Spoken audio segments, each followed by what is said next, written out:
see how we can really, really maximize the benefits of what energy, measures we can bring to the table. So we're dealing with a lot of those. Right now, we're seeing a lot of new high schools in the state. Tons of them. First one on Cape Cod, I was there last week. Chatham and Harwich are doing a combined school. The first project that they dealt with, it's about 180,000 square feet, biggest one they've done in a long time. So they're starting to get educated on all the things that they can do. Even though it's a model school, they still can really take advantage of these measures and start saving a lot of money. So when you're looking at $100,000, $200,000, $300,000 savings for a combined school system, now they've got money for the teachers. I mean, there's things that really benefit from getting us involved and taking advantage of these measures. So that was just quickly going over the programs, and we just brought an example of a project that we worked on, I believe it was 2011 or maybe the end of 2010.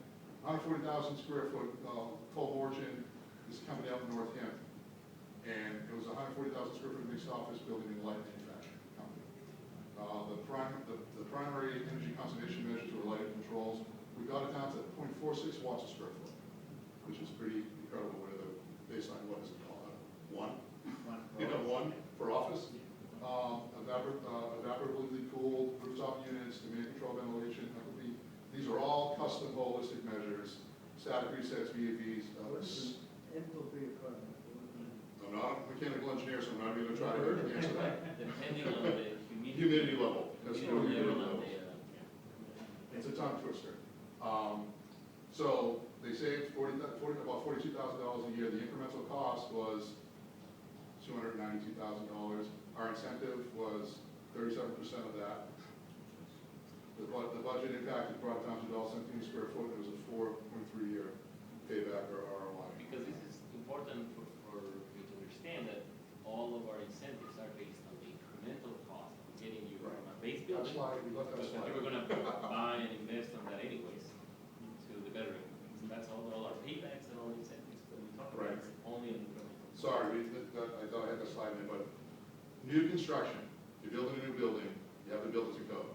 We want you to be 20% or better than code. That delta, we can pay up to, very key, up to 75% of those changes. Now, I've been here 3 years, I haven't seen one project hit 75%. They roughly come in between 50 and 60% for the return, which is still. Because the way that we determine how much we pay is on the savings. Right. So the kilowatts saved and the term saved, we assign a value to that, and then we only pay up to that. So Now that's new construction. Renovation or addition is 50% of the project cost, is what the payment is. So new construction is slightly different with the amount we can do.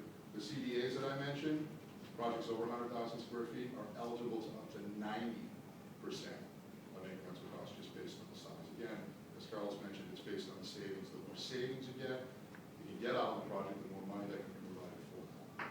So again, as I mentioned, if you're in the project and you're worried about, I can't do this high efficiency boilers, I can't do these energy efficient windows, I can't add more insulation, I can't go with this super chiller unit, I can't do this and that, because my budget doesn't allow it, we can come to the table early before you get to that first schematic design budget and offer you this amount of money for those measures. So when the ultimate, value engineering comes in, those things can be saved and don't get cut out of the project because we were there early enough to have that discussion. If it goes too far along, they probably won't change order things and get things out of the project, and it won't happen as much. So, What type of projects use 90%?